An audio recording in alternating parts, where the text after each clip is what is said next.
Alright, sit down. This story is about the two young lovers who is deeply in love with each other, entitled Orpheus and Eurydice.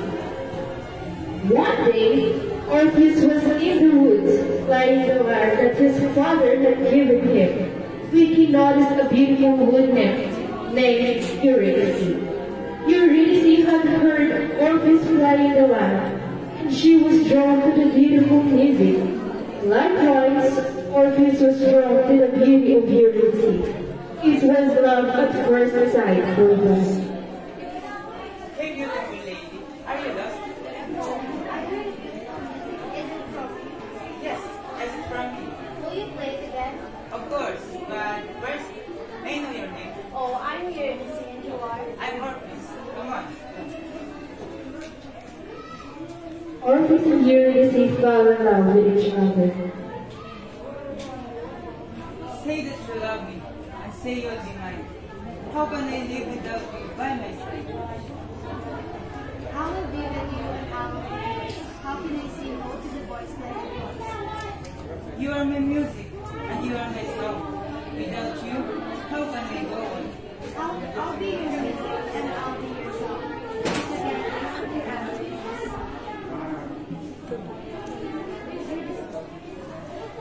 Eurydice, can I marry you? Yes, my Orpheus. On the day of their wedding,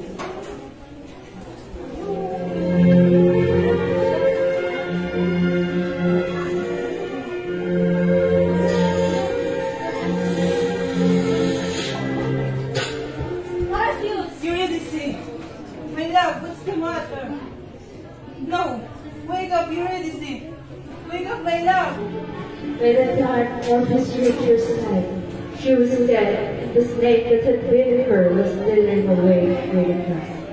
Following Eurydice's funeral, Orpheus was overcome by grief the human world cannot contain. And so he decided he would journey to the land of the dead, a place from which no living creature had ever returned, or rescued his beloved.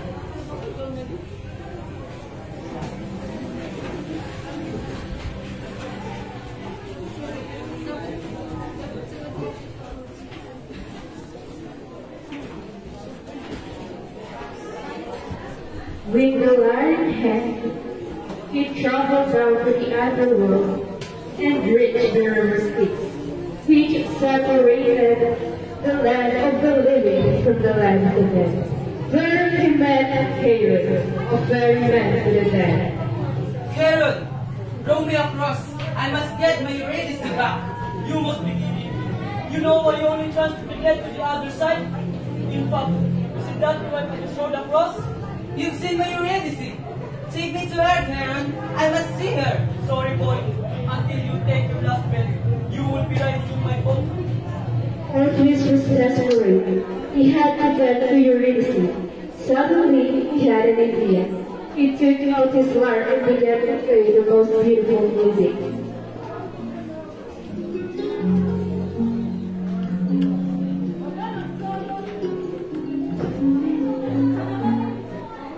Charon had ever heard. It moved him to tears with its loveliness.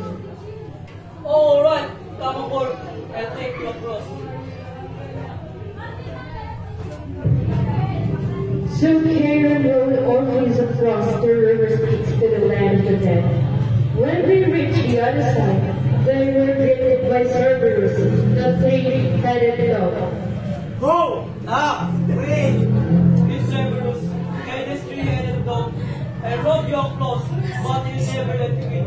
His spears, I can leave this place. Again, Orpheus took up his lyre and began to play.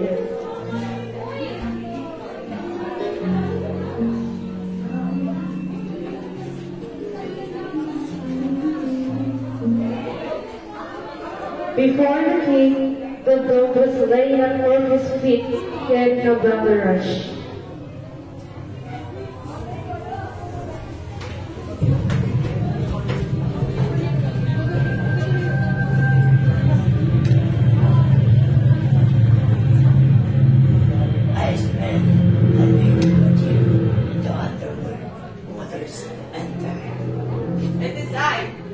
Orpheus, and I've come to take Eurydice home with me. Home? Ah, she is home. This is now your home, Orpheus. No, she was taken too soon. I must have her back. She'll come to you eventually. Not now. First it told you what Orpheus was going through. He had to live half the year in the underworld. For the other half, she could stay in the land of the living with her mother, Demeter. I know how painful it was to be taken from home. I miss my mother terribly, but I cannot. I want to live, and she said no, and that's that. Once again, Orpheus used the only weapon he ever had. He played a tune from his lyre that was the most beautiful ever imagined.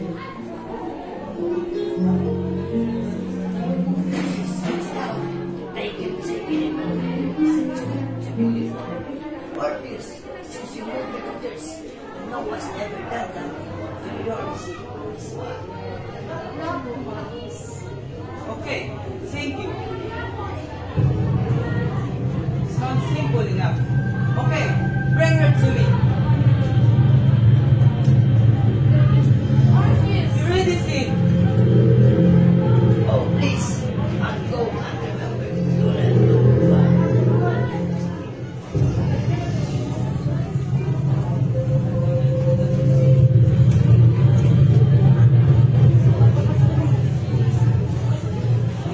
So Orpheus and Eurydice began the long journey back to the land of the living.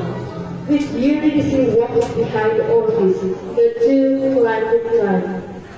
I see a light up ahead. It won't be long now. Isn't it wonderful? Eurydice? Silence was the only answer Orpheus received. This is getting frustrating. Perhaps Hades has played a trick on me and you are not there at all. But no, Persephone would not let that happen. But what I wouldn't give to take your sweet voice to assure me. We're far away from Hades. He can see us. Surely, just one little peek won't hurt. Just to be sure. Are you there, my love? Orpheus looked back to Eurydice, Farewell, Orpheus. and with that, Eurydice traveled them down to the underworld with time forever. Orpheus!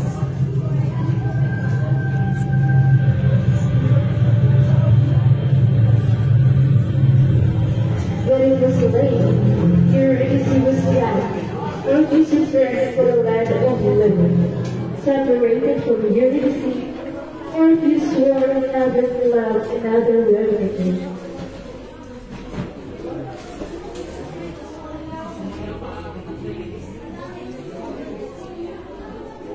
For Sam, instead, he sang Siam song of the lovers.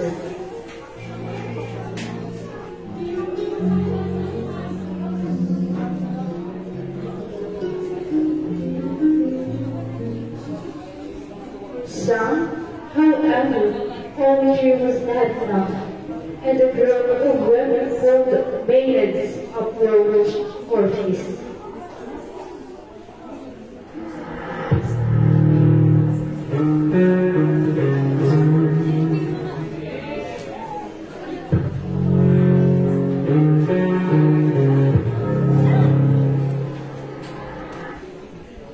Maidens did not bear the thought that a poet who sang so beautifully of love would not love them. Their jealousy drove them to a frenzy, and they destroyed poor Orpheus.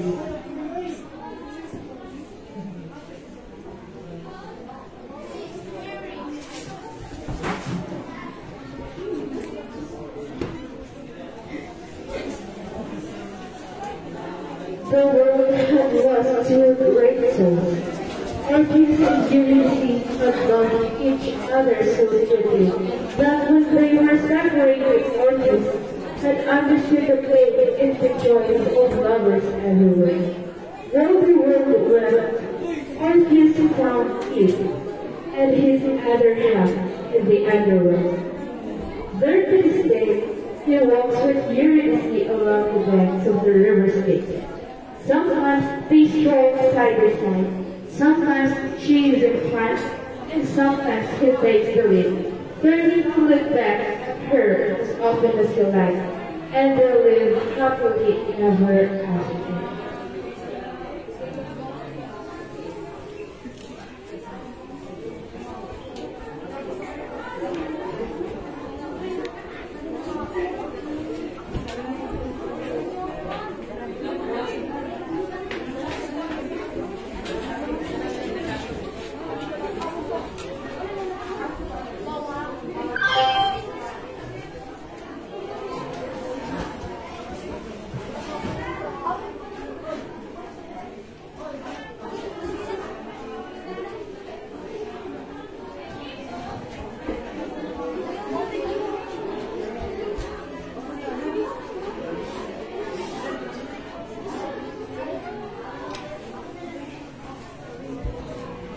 Thank you, Mommy. That's a very good story.